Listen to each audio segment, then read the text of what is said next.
সম্মানিত মুসল্লিবৃন্দ, আহলে বায়াত এদের সম্মান এবং মর্যাদা অনেক উপরে, নাকি আপনার আমার মতো? না, আহলে বায়াতের সম্মান মর্যাদা অনেক উপরে। কত উপরে?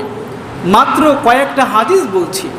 এর আগে আপনারা আমাকে বলেন, রব্বুল আলামিন আহলে বায়াতের সম্মান যতটুকু দিয়েছেন, আপনি যদি হাজার চেষ্টা করেন একটুও কমাতে পারবেন? না, না, আওয়াজ হয় নাই, কমাতে পারবেন? আবার আল্লাহ যতটুকু দিয়েছেন, আপনি যদি হাজার চেষ্টা করেন এক চুল পরিমাণ সম্মান বাড়াইতে পারবেন? সম্ভব না। রব্বুল আলামিন যতটুকু সম্মান দিয়েছেন এটাই তো তাদের জন্য যথেষ্ট ছিল। আহলে বায়াত সম্পর্কে নবী বলছেন আলী রাদিয়াল্লাহু তাআলা আনহুকে, হে আলী, আনতা আখি ফিদ দুনিয়া ওয়াল আখিরা। আলী, দুনিয়া আর আখিরাতে তুমি তো আমার ভাই। আচ্ছা বলেন নবীজি যেই ব্যক্তির ক্ষেত্রে বলেন আরে দুনিয়া আর আখিরাতে তুমি তো আমার ভাই, ওই ব্যক্তির কি আর কোনো টেনশন থাকতে পারে? পারে না। নবী আরো বলছেন আলীকে, আলী, আন্নাহু লা ইউহিব্বুকা ইল্লা মুমিন ওয়ালা ইয়াবগাদুকা ইল্লা মুনাফিক। আলী, পৃথিবীতে কেবলমাত্র তোমাকে যারা ভালোবাসবে তারাই হচ্ছে মুমিন, আর যারা তোমার প্রতি ব্যক্তিগতভাবে বিদ্বেষ পোষণ করবে তারা হচ্ছে মুনাফিক। আলীর জ্ঞানের গভীরতা দেখে নবী বলছেন, আলী, আনা দারুল হিকমা ওয়া আলিয়ুন বাবুহা। আলী, আমি হচ্ছি ইলমের শহর আর তুমি হচ্ছ ওই শহরের দরজা। অর্থাৎ যদি কোনো ব্যক্তি আমি নবীর কাছে পৌঁছাইতে চাই, তুমি হয়েই আমার কাছে আসতে হবে, অন্যথায় কোনো মানুষ আমি পর্যন্ত পৌঁছাইতে পারবে না। হাসান হুসাইন সম্পর্কে নবী বলছেন, হুমা রায়হানাতায়া ফিদ দুনিয়া।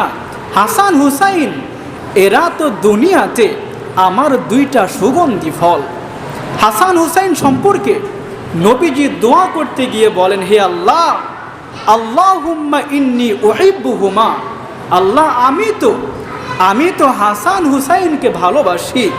ফা আহিব্বাহুমা, সুতরাং যারা হাসান হুসাইনকে ভালোবাসবে তুমিও তাদেরকে ভালোবাসবা।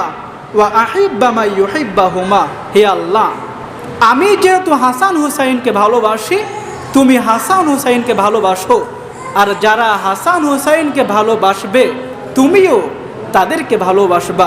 সম্মানিত প্রিয় মুসল্লিবৃন্দ, হাসান হুসাইনকে আপনি আমরা কেন ভালোবাসব?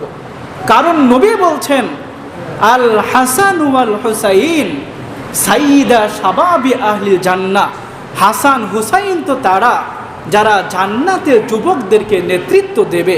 আপনি কি জানেন হাদিসের মধ্যে আসছে নবীজির দেহের সাথে সব থেকে বেশি সাদৃশ্য রাখত যেই দুইজন ব্যক্তি, তারাই হচ্ছে হাসান এবং হুসাইন। এই জন্য প্রিয় ভাইয়েরা, আহলে বায়াতের প্রতি সম্মান রাখা, আহলে বায়াতদের প্রতি ভালোবাসা রাখা আমাদের দরকার আছে না নাই? দরকার আছে না নাই? আপনাদের সবার কাছে আমি প্রশ্ন করব, জবান ছেড়ে আমাকে উত্তর দিবেন। আহলে বায়াতের সম্মানকে, আহলে বায়াতের মর্যাদাকে সমুন্নত রাখার জন্যে যদি আমাদের দেহের তাজা রক্তকে জমিনের মধ্যে ঢেলে দেওয়া লাগে, তবু আমরা আহলে বায়াতের সম্মানকে, আহলে বায়াতের মর্যাদাকে সমুন্নত রাখার জন্যে আমরা আমাদের দেহের তাজা রক্তকে জমিনের ভিতরে ঢেলে দিতেও কোনো রকমের কার্পণ্যবোধ করব না। বলেন ঠিক কিনা? সম্মানিত মুসল্লিবৃন্দ, তো আহলে বায়াতের সম্মান অনেক বেশি, তাদেরকে আমরা আমাদের জীবনের থেকেও বেশি বাসব। তবে মনে রাখবেন, এই ভালোবাসা দেখাতে গিয়ে যেন আল্লাহর কোরআনের বিরুদ্ধে এবং নবীর হাদিসের বিরুদ্ধে আমরা অবস্থান না নিয়ে ফেলি প্রিয় ভাইয়েরা। কারণ এই ইহুদি এবং এই খ্রিস্টান তাদের নবীদের প্রতি অতিরিক্ত সম্মান, অতিরিক্ত ভালোবাসা দেখাতে গিয়ে তারা তো পথভ্রষ্ট হয়ে গিয়েছে। কথা তো আমার না, বলেছেন তো মুহাম্মদুর রাসূলুল্লাহ সাল্লাল্লাহু আলাইহি ওয়াসাল্লাম। নবী বলছেন, লাআনাল্লাহুল ইয়াহুদা ওয়ান নাসারা।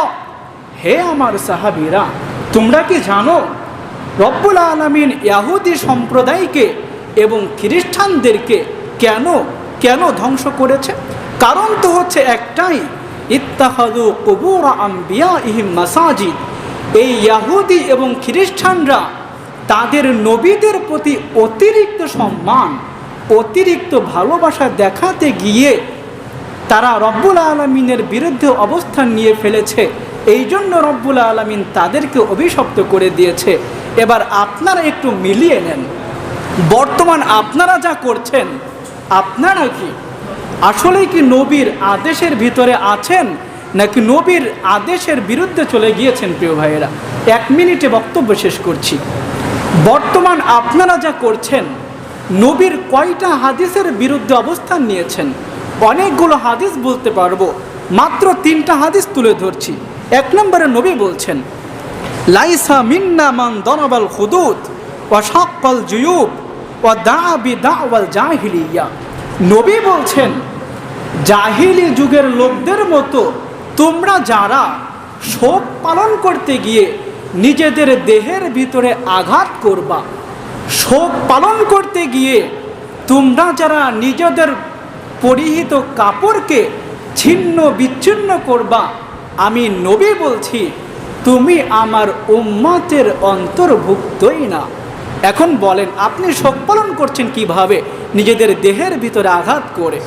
নবী তো বলছেন, শোক পালন করতে গিয়ে যদি নিজেদের দেহের ভিতরে আঘাত করো, তুমি আমার উম্মতের অন্তর্ভুক্তই না। হাসান হুসাইনের প্রতি আপনি অনেক ভালোবাসা দেখালেন, পরকালে যদি নবী আপনাকে বলে, আরে তুমি তো আমার উম্মতের অন্তর্ভুক্তই না, আপনার এই ভালোবাসা সেদিন কি বা কাছে আসবে?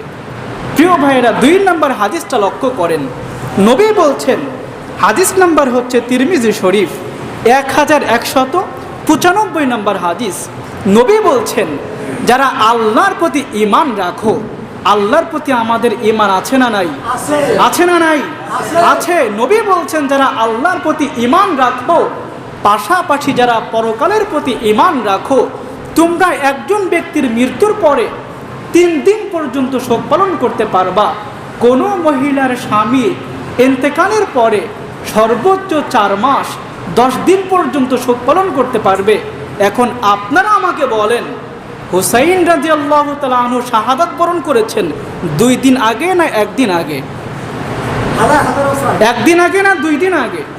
আজ থেকে 1400 বছর আগে শাহাদাত বরণ করেছে। তো নবী বলছেন 3 দিনের বেশি শোক পালন করতে পারবা না, অথচ আপনি 1400 বছর পরে এসে শোক পালন করছেন। প্রিয় ভাইয়েরা, তো সময় শেষ হয়ে গিয়েছে, আর কথা বাড়াবো না। এখন প্রশ্ন হলো এই যে 10 মুহররম যারা শোক পালন করে, এটা কোন জায়গা থেকে আসছে? এটা কি আপনারা জানেন? নবী করিম সাল্লাল্লাহু আলাইহি ওয়াসাল্লামের ইন্তেকালের 50 বছর পরে হুসাইন শাহাদাত বরণ করেছে। কত বছর পরে? কত বছর পরে? 50 বছর পরে হুসাইন রাদিয়াল্লাহু তাআলা আনহু শাহাদাত বরণ করার পরেও 300 বছরের ভেতরে এই পৃথিবীর কোথাও 10 মুহররম শোক পালন করা হয় নাই। প্রথমবার 352 হিজরিতে, অর্থাৎ হুসাইন শাহাদাত বরণ করার পরে 300 বছর পরের কথা, 352 হিজরিতে বাগদাদের আব্বাসীয় খলিফা, নাম হচ্ছে মুইজউদ্দৌলা, সে ছিল শিয়াদের আমির। প্রথমে সে ঘোষণা দিল, এখন থেকে 10 মুহররম বাধ্যতামূলক